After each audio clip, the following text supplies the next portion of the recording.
The Buccaneers are playoff bound, and we talk about their potential opponents and should the Bucs play or bench their starters this coming week in Atlanta. Let's go. You are Locked On Buccaneers, your daily Tampa Bay Buccaneers podcast, part of the Locked On Podcast Network, your team every day.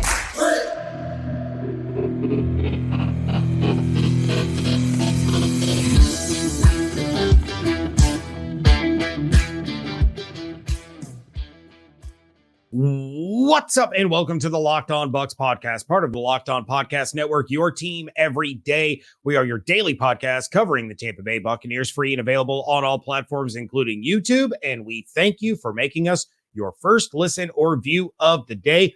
I am James Yarcho, deputy editor of SB Nation's BucsNation.com, rejoined by my esteemed co-host, Mr. David Harrison, who covers the Buccaneers for Sports Illustrated's BucsGameDay.com. Of course, you can follow everything on Twitter at Locked On Bucs, at JArco_Bucs, and at DHarrison82. And this episode of Locked On Bucs is brought to you by Prize Picks. Prize Picks is daily fantasy made easy. You pick 2 to 5 players, and if they score more or less than their Prize Picks projection, you can win up to 10 times your money on any entry. First-time users, you get a 100% instant deposit match up to $100 with promo code Locked On, all one word, all caps.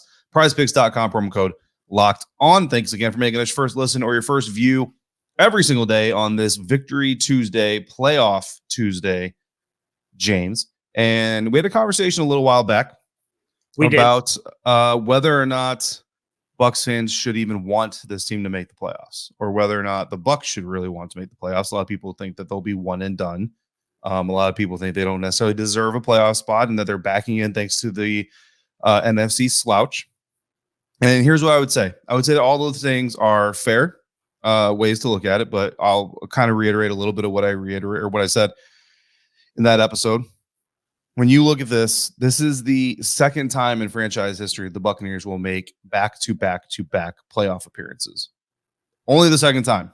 That's not a lot in this franchise's history. And you remember, Bucs fans who did not come here with Tom Brady, even though we love all of you who did come with Tom Brady, 2007 was the last time you saw playoff football until 2020. If you were born in 2005 or later, that means you don't remember playoff football until Tom Brady arrived. So what I would say is this: enjoy it while you got it, because there are some franchises out there, I'm covering one of them as well in Washington, that have a much bigger playoff history and a lot more postseason success from a holistic standpoint, right? More Lombardis. And their fans loved seeing their team stumble into the playoffs, winning the NFC least. And I don't say loved, you know what I mean? But look, you remember that team because the Buccaneers played that team, and Taylor Heineke gave them a shot and you know what I mean? Push the Bucs to a little bit of a boundary there. So this team, we've been saying it all year, is much more talented than a lot of teams they've lost to and some of the teams they've struggled to beat. We understand that. I think we saw a little bit of a different mojo against Carolina Panthers. Not completely, but I'm going to get to a little bit of what I mean. And if that continues, and remember, James, we also said if Ryan Jensen comes back, everything changes. Mm-hmm. I think you should be excited. I'm not saying they're not going to be one and done. We'll see who they face. We'll talk about that here in a minute, but I think Bucs fans need to be excited anyway. If for anything else, just because you understand, you may eventually come to a point where you're talking, I don't know, 13 years before you see another playoff team. Yeah, we don't know the state of the Buccaneers once Tom Brady retires or moves on to a different franchise. Those are discussions for the offseason. But yeah, I mean, you're talking about this could be a team that is in another decade plus stretch of not making the playoffs. You want those opportunities. You want to be one of the teams that is still playing when the regular season is over. You know, Bucs fans talk forever about, man, I wonder what it's like to play January football. And even back when it was a 16-game season, the Bucs played against the Carolina Panthers on New Year's Day in the final week of the season. And even fans were joking then, like, oh, so this is what it's like to play in January, you know, ha, ha, ha. But you don't know how many of these opportunities you're going to get. You don't know how long it'll be until the next one. And yeah, David, you grab that number right out of my pick six. This is the first time they've been to the playoffs in 3 consecutive years since they made it every year from 99 to 2002. Yeah. I think Sean Murphy Bunting said it perfectly after the game. Everybody's 0-0. The playoffs start. Everyone is 0-0. It's a fresh slate. Nothing else matters except for the one game. And you don't get to play that one game unless you punch your ticket to the dance. And just like March Madness, I was talking to my family about it last week. There are teams that have better records than, other colleges that make it into the March Madness tournament, and they got in because they won their conference. Yeah. So don't apologize for winning your division. All you have to do is finish ahead of the other 3 teams. Doesn't matter how good or bad those 3 teams are. Win your division. That's all that matters. That means that you earned the opportunity to play in the playoffs because you beat the other teams that you were supposed to beat. Absolutely. Never apologize for reaching for the brass ring. I mean, we're a made field goal away from 2 non-conference champions playing for the national championship. And what a beautiful piece of misery that would have been. I really wanted to see that chaos ensue. Anyway, shout out Ohio State. It's okay. You'll be all right. Games that the Buccaneers should win. I have to ask now, but I wasn't going to bring it up, but I have to ask, did you see the video where the Ohio State kick that was way, way wide left? Yeah, it was bad. It hit the ground simultaneously with the ball drop in New York. So that ball hit the turf on the miss at the strike of midnight. And it might be the most beautifully poetic thing I've ever seen in my life. So does the tie go to 2022 or 2023? I believe it's technically both. That would be last year then. That is how 2022 ended and began. It's a half a miss for each year. Judging by the reaction of the long snapper, I don't think it was the kicker's fault, but I don't know. That's a process that I'm not familiar with, so I can't speak on that. I'll ask Joey Slide next time I see him. We'll just have Pat McAfee on the show to break it down. That would be amazing. Absolutely. I would do that in a heartbeat. But back to potential the other first round opponents. Yeah, back to Buccaneers football. Potential first round opponents. There are 2 potential options here. And here's the crazy thing about the NFC. Each of these teams could be the number 1 seed. Each of these teams could be the number 5 seed traveling in Tampa for a wild card round game. And those 2 teams are the Dallas Cowboys and the Philadelphia Eagles. The Eagles are facing the Giants this weekend, who have nothing to play for because they have locked in the 6th seed. They cannot climb to 5. They will not drop to 7. They literally have nothing to play for other than, I guess, that they just really don't want the Eagles to be NFC East champions. I don't know. The Dallas Cowboys are playing the Washington Commanders. So I will see them play this weekend, give y'all a nice little scouting report if it's needed. And they're playing the Washington Commanders, who also have nothing to play for because they're eliminated from the playoffs. The best they could do is finish 8th place in the NFC, and that requires a Lions and Packers tie and a Seahawks loss. So that's a lot of probably not going to happen. My prediction, James, is that the Buccaneers are going to see the Cowboys. The Eagles are going to beat the Giants. They're going to win the NFC East. The Dallas Cowboys are probably going to beat the Washington Commanders, but they're still going to be the 5 seed. So they're going to travel to Tampa for the wild card round. And I will also say that is the team that I want to see the Tampa Bay Buccaneers face anyway. Although, honestly, I actually feel good about the Buccaneers' chances against either team, mainly because the Eagles' strength is their offense, specifically Jalen Hurts, not their defense. So it's strength on strength. Home team strength usually beats out road team strength, right? I wouldn't say it's a guarantee. I wouldn't feel as confident as I did in last year's wild card round, right? But I would feel confident that this team could beat either team. I think the Buccaneers will beat the Cowboys. I'm less confident in their ability to beat the Eagles than you are. I think if there's, the defense has played well throughout the year. The Eagles have Ndamukong Suh, which players change teams all the time, but I do feel that somebody that was as vital and important as Ndamukong Suh was to the Todd Bowles offense could certainly help the Eagles offense try to figure some things out ahead of that game. But I think where the Buccaneers struggle the most is against the mobile quarterbacks. And Jalen Hurts would scare the heebie-jeebies out of me if the Bucs had to try to figure out a way to contain him. It didn't work with Mahomes. It didn't work with Lamar Jackson. I don't know why it would work with Jalen Hurts. Now, I do feel that the Bucs are going to face the Cowboys. I do feel that that is the better matchup for the Buccaneers. We saw it in week 1. Now, of course, that doesn't automatically mean that the Bucs would win another game against them, but the defense matches up really, really well against the Dallas offense. Carlton Davis, I would assume he is back for the playoffs. He did a phenomenal job against Jamar Chase. He did a phenomenal job against DeAndre Hopkins. There's absolutely no reason he can't do a phenomenal job against CeeDee Lamb. He flat out absolutely can. The Buccaneers, when they have Akeem Hicks and Vita Vea, are really good at stopping the run. They shut down Zeke and Tony Pollard in that first game. They did it last year in week 1 of the NFL season. No reason that they can't do it again. The defense scares me. The defense scares me a lot. They have gotten a lot better. But Ryan Jensen coming back helps that pass protection a little bit. So if Red comes back, it's over. We'll see you in Glendale. Bingo. Absolutely. So, yeah, I do think that the preferred matchup and the matchup that will happen are one and the same with the Dallas Cowboys on Wildcard Weekend. Yeah. Plus, I have a source, former Buccaneers player, who recently said Dak is trash. But Prize Picks is not trash. No, it's Prize Picks is awesome. And today's episode is brought to you by Prize Picks. Pick 2 to 5 players. If they score more or less than their Prize Picks projection, you can win up to 10 times your money on any entry. No competing against other people, just you versus the Prize Picks projections. And if you don't like your NFL with a little bit of gambling action on it, that's fine. They've got NBA. They've got baseball when that comes back around. They've got hockey. They've got golf, which is a game I hear that happens from time to time.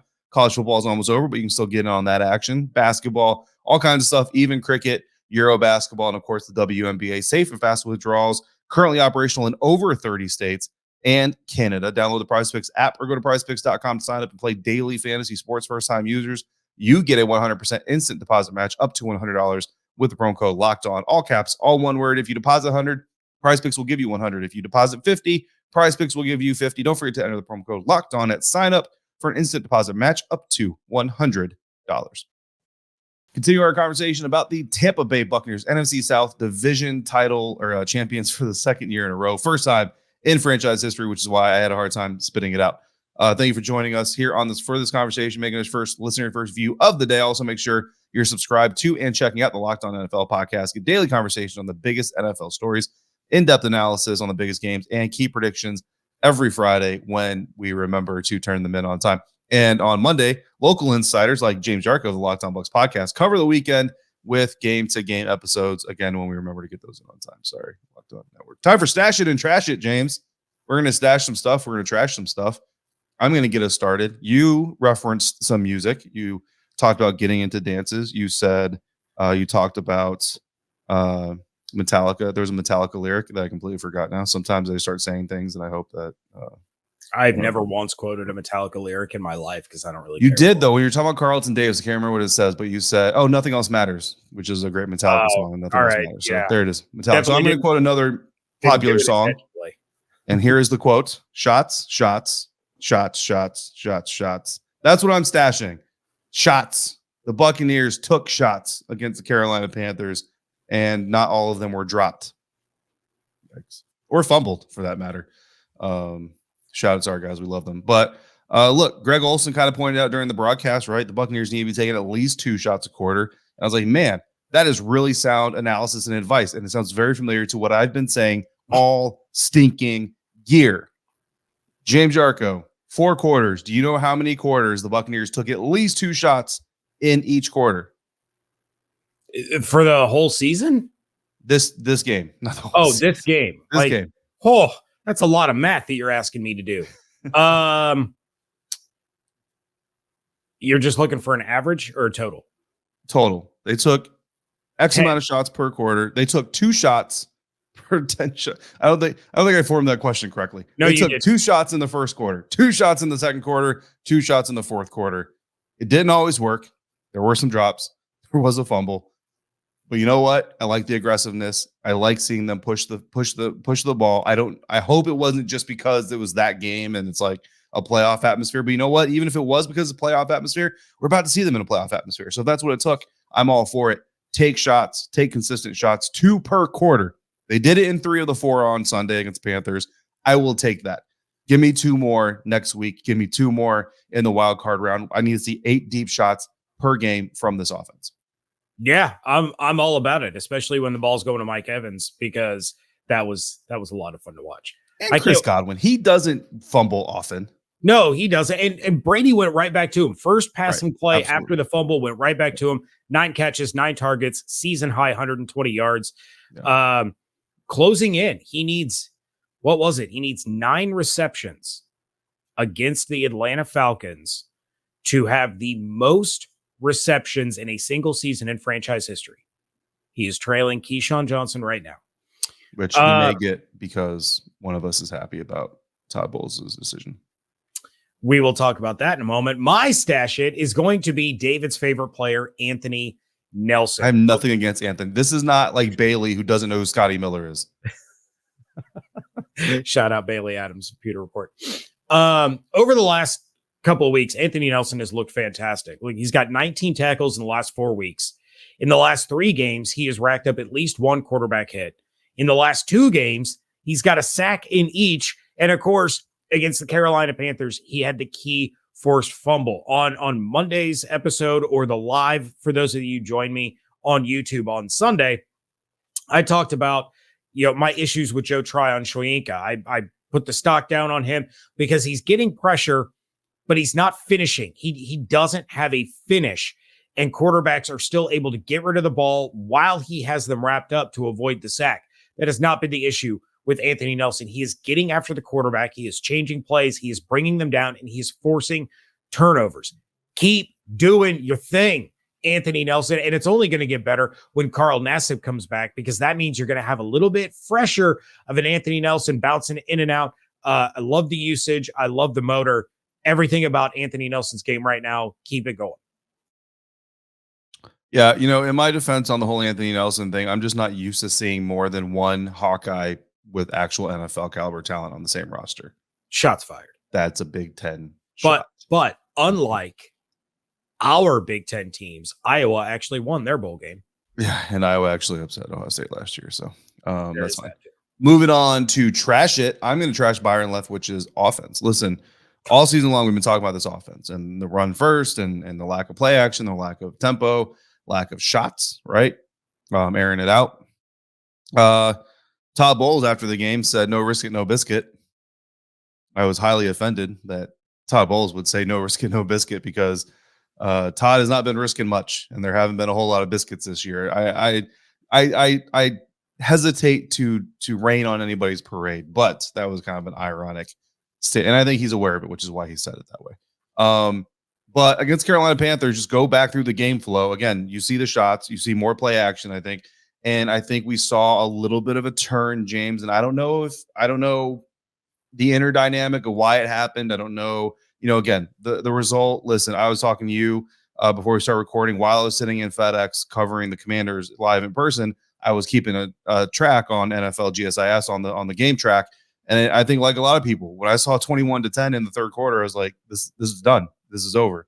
Obviously, is never actually over when Tom Brady is there. And I hope a lot of you stayed in the stadium because you learned your lesson from the Rams and the Saints games. But going back through the game and seeing kind of how this whole thing happened. And again, a lot of people are applauding the play action. A lot of people are applauding the shots. And that's not something we've seen being accentuated previously in the season. And I think that's a turn back towards a more Tom Brady-centric offense versus a Byron Leftwich-centric offense. And a sign that, I don't know if it's Todd directing his offensive coordinator to take more of what his quarterback is saying, or if it's Byron making the decision himself. But we know that Todd is more of a coach's coach than BA is as a player's coach. And I think we're starting to see maybe a little bit of tinkering, maybe a little bit of adjustment to say, you know what, maybe this guy knows what he's talking about. Yeah, there's certainly still some decisions being made that I don't fully understand or fully agree Absolutely. with. I mean, you talk about the play action game. Tom Brady is the most efficient play action quarterback in the NFL this season, but he has thrown the 30th most passes out of play action this season. So he's at the bottom of the league and actually using it, but at the top of the league when it gets used. So why are we not incorporating this more? My trash it. I don't want to trash the player. I want to trash the person that keeps utilizing the player in situations that the player should not be utilized in. So I'm trashing situational awareness by Todd Bowles. When your kicker has a pre-game long of 52 yards and you trot him out on the field to kick a 53-yarder, you're already behind the 8 ball. You continue to trot your kicker out for 50-plus yard field goal attempts when he is now 2 for 7 on the season. And I know we have sung the praises of Ryan Succop quite a bit this year because, quite frankly, he's done really, really well when you put him in situations that we know he can succeed. And that is from 49 yards and in. Stop kicking 50-yard field goals. And here's the thing. Let's say it's 4th and 2. Let's say it's 4th and 7. And you're in a situation where Ryan Succop would be kicking a 51, 52, 53-yarder. Go for it. Because if you go for it and you don't get it, worst case scenario, you gain 0 yards. You are still giving them a worse starting field position than you would give them on a missed field goal because the ball gets placed at the spot where it's kicked from, not the line of scrimmage. Stop setting Ryan Succop up to fail and just go for it if the field goal is going to be between 50 and 55 yards. Anything more than that, use Jake Camarda to punt the ball. Please and thank you, Todd Bowles. I think from the opponent's 45 to, I would even go up to 30. 35, you're probably doable, but I would go to the 30. From the opponent 45 to 30, that's 4 down territory. Yes. If you're at the opponent 30, take the field goal. But 45 to 30, that's 4 down territory. Go for it. You have the greatest quarterback of all time. Yeah. Run play action, run no huddle, call 4 plays in the huddle, and just go for it. And that's what I would do. Absolutely. All right. Well, we're going to talk more about some Todd Bowles decision-making coming up in just a moment. But first, BetOnline.net is your number one source for sports betting information, stats, news, and analysis. Get the latest odds and trends for professional and amateur leagues out there. From pro football to college bowl season to basketball and the World Cup, they've got it all at BetOnline.net. And if you love sports podcasts just like this one, you can even find those at BetOnline as well. They're always the fastest and easiest way to get your betting information. So head to the website today or use your mobile device to learn more. Bet Online, where the game starts. Wrapping things up here on the Locked On Bucs podcast. And look, David, Todd Bowles said some things. He says a lot of things, but we're going to focus on one thing he said in particular, and that is the plan as of now is that starters are going to play on Sunday against the Atlanta Falcons. So it's a real simple question. Is this a good idea, or should the starters get benched? The starters should absolutely not play in week 18 against the Atlanta Falcons. Todd Bowles said, quotes, "We can get better at a lot of things. So right now I'm planning on playing them being the starters. We'll see as the week goes forward, but we can get better at a lot of things that we need to work on, and we don't need to take our foot off the gas," end quote. There's a lot of accuracy in what Todd Bowles said. Specifically, they can get better at a lot of things. Also, that they don't need to take their foot off the gas. Understand this. Resting your starters is not taking your foot off the gas. Resting your starters is preserving gas to make sure that you get to the end of the race. Like when a race car driver comes in for a pit stop to refuel, they're not taking their foot off the gas as far as the race is concerned. They're managing their resources to make sure that when it comes time to make the final push, they're fully equipped to do so. It's week 18. Anything that you need to work on to get better on, James, Ain't going to happen in 3 more practices. I'm sorry. I used to take soldiers to boards, right? And for those who don't know, basically you get all gussied up in your dress uniform. You sit in a chair all by your damn self. I think I can say that on the show. And there's a panel of like 5 senior military officials sitting in front of you, and they just grill you with questions, right? And I used to see soldiers all the time right outside the door, and they're studying. They got like manuals, or they're reciting creeds, and they're just studying their butts off. And I used to tell them, like, hey, stop. If you don't know it right before you knock on the door, you ain't going to know it, man. Just calm down, collect yourself, get ready for the fight, get ready for what's coming. That's what the Buccaneers need to do. You are who you are. If there's anything this team needs to get better at, we just kind of talked about it. It's play calling. It's the scheme. It's the strategy. You don't need Tom Brady on the field for that to happen. You don't need Mike Evans on the field for that to happen. You don't need Levante David on the field for that to happen. But you know what you do need them on the field to have happen?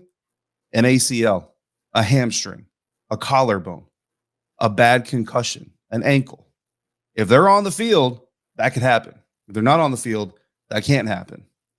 So that's the way I see it. 17 weeks in, if you're telling me that 3 more practices, well, that's what did it. You had 17 times 3. I don't know that math. 51 practices all season. You have 51 practices in training camp. But dang it, these last 3, that's where we're going to nail it, guys. No, come on, bro. All you're doing is risking injury to a key player. You battled injuries all year long. Your offensive line's been banged up all year long. And I understand there's some limitations. Todd was asked specifically about the offensive line, and he said, like, we don't have 80 guys. I got that. Some guys have to play. I understand that. But Tom doesn't have to play. Mike doesn't have to play. Chris, I mean, look, I know there's a record. You know what I mean? So maybe I lead that up to him. I got it. But like Antoine has been in and out of injury all year long.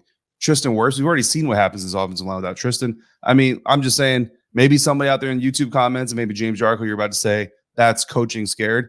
I would say it's coaching smart and managing your resources, ensuring that you have as many of your key players as you need for the playoff push. Because how traumatic would it be for Ryan Jensen to come back to snap the ball to Blaine Gabbert?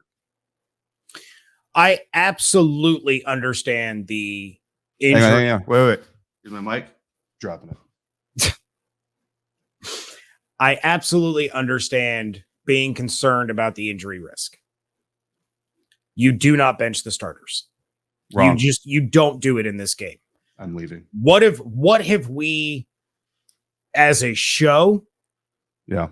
What have we as and I'm using the royal we, what is the Buccaneers fan base? I don't know what that actually means, by the way. I don't know what the royal we. It means a collection. It sounds perverse. I'm not going to lie. It's a collection of people that doesn't necessarily include you as an individual and me as an individual. Okay. What has the Bucs fan base been screaming and clamoring for all year long? What has the Bucs media been screaming for and clamoring for all year long? Giovanni Bernard to answer questions. Something on offense. Do anything. Yeah. And it finally happened. Yeah. It's the first time they've put up 30 or more points since week 4, which was, ironically enough, the last time Mike Evans scored a touchdown. Correlation is not causation, but that's a little coincidental for my taste. The Buccaneers were 1 game away from tying the Chicago Bears for most wins in a season when scoring 21 or fewer points. Yeah. You don't take that kind of performance, a rejuvenated connection, all of a sudden Tom Brady being able to drop the ball in the bucket on the deep passes, on the explosive plays. You don't come off of that kind of performance and say, all right, everybody chill. Now, I do feel there is a solid compromise. Mm-hmm. You play the starters in the first half. Mm-hmm. Regardless of score, mm-hmm. they're all sitting in t-shirts and hats on the sideline like it's the last preseason game. That's it. They're done for the day. We can't improve our position. We don't want to limp into the playoffs at 8-9. We don't want to limp in with a loss, but we cannot improve or ruin our position at this point. But so many times we have seen teams bench starters in the final week of the season and come out in the playoffs looking completely flat. You can go all the way back to, goodness gracious, what was the head coach of the Indianapolis Colts when they were on the cusp of an undefeated season? Yep. And he benches his starters to get ready for the playoffs, and they got trounced. Yeah. Aaron Rodgers, the year before he won the Super Bowl, he's like, I'm going to sit out. I'm the MVP of the league. We're 14-1. I don't need to play this week. They go out first week of the playoffs. They get trounced. You can take a look at this season. Joe Burrow in the Cincinnati Bengals, not a single starter played in the entire preseason. And they came out and got their butts handed to them by the Pittsburgh Steelers and a Dak Prescott-less Dallas Cowboys. There is more harm than good done by having those players sit out that week. So at the very least, they need to play the first half. I get what you're saying, and I'm down with the compromise. Here's what I would say. That Bengals reference, I don't even want to hear that one, because you're talking about a team that you basically went from losing the Super Bowl to playing in the regular season. That's basically what happened to the Cincinnati Bengals. That's insanity. That's completely different. This team has been practicing and playing for 17 weeks. That's not the same thing. The playoff ones, however, I would be interested to know, and I don't know this off the top of my head, so I could be wrong, but I would be interested to know how many of those teams, though, have been doing this. And that's my thing. This is not new for the Tampa Bay Buccaneers. I know it's new for the Tampa Bay Buccaneers this season, right? But that's what we've just been talking about. The reason it's new this season is because Todd Bowles is now the head coach. Bruce Arians is more of a, Tom, what do you want to do? You want to take shots? Let's take shots. No risk it, no biscuit. That's my mentality. Todd Bowles is more of a conservative, control the ball, play the short game, and listen to what the coaches have to say, because that's Todd Bowles' personality. The coaching staff is stifling this offense. And that's where my trash it comes in, is that I want to see more of the old last 2 years. I call it old school, but last 2 years, Tom Brady, Tampa Bay Buccaneers offense, which is what we saw more of against Carolina Panthers. And voila, it worked. We saw more of it against Kansas City Chiefs, and it put points on the board. Problem is, that's the night the Buccaneers defense decided they were just going to take the night off. That's why they lost. So this team already knows how to play loose, free, big shot football, because they've done it twice this year. The only two times, by the way, that we can recall that they've tried to do it. Those are the only two times they've even tried to do it, other than late game scenarios. And guess what? It worked in those late game scenarios. Last year they did it. The year before they did it. This is not new to this team. This team is not learning how to put up 30 points. This team's not learning how to take these shots. This team's not learning how to be aggressive on offense. The coaching staff, hopefully, is finally starting to realize that's what's best for their team, and that gives them the best chance of winning. Again, you can realize that again and continue to realize that whether the team's playing in week 18 or not. Now, I will accept a compromise, but I want to add a little bit of a stipulation to that compromise. Up to the first half, or up to the point where the offense has more than 50% touchdown to drive ratio. So what I mean by that, one drive, one touchdown, that's 100%. You shut it down. You go down the field and you put the ball in the end zone against the Atlanta Falcons, we're done.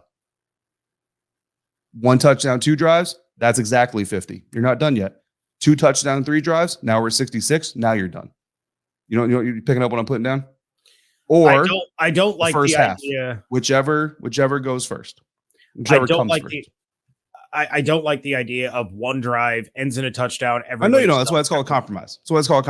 So that's my rider. I'm coming down with you for the first half. I'm leaving the first half in there, but you're going to give me the more than 50% touchdown to drive ratio. We're over our time limit. It's done. I'll give you the more than 50% minimum two drives. Let us know where you guys stand on minimum two drives or 10 plays. If that first drive is a 9-play touchdown drive, call it done. Let us know where you guys stand on the discussion. You can leave your comments on YouTube or tweet to us. Hashtag Team James, hashtag Team David. We'll see how that all shakes out. We want to thank you for making us your first listen or view every day. And make sure you subscribe to the Locked On NFL podcast and get daily conversations on the biggest NFL stories, plus in-depth analysis on the biggest games with NFL key predictions every Friday. Locked On NFL available on YouTube and wherever you get your podcasts. Of course, if you don't have a Twitter and you're not watching on YouTube, you can give us your take at lockedonbuckspodcast@gmail.com. Still having trouble with the voicemails, so please send in an email and we'll be able to get to you. David is off tomorrow, but David will be here instead of Evan Klosky, and I'm talking about David Shealy of 10 Tampa Bay. He is going to step in and do WTSP Wednesday with me tomorrow. I'm going to get his thoughts on this conversation as well. But of course, check out BucsNation.com, BucsGameDay.com, and everything on Twitter at Locked On Bucs, at JYarcho_Bucs, and at DHarrison82. Hope you all have an absolutely outstanding day. Stay safe, stay healthy, fire the cannons. And we thank you so much for joining us right here at Locked On Bucs.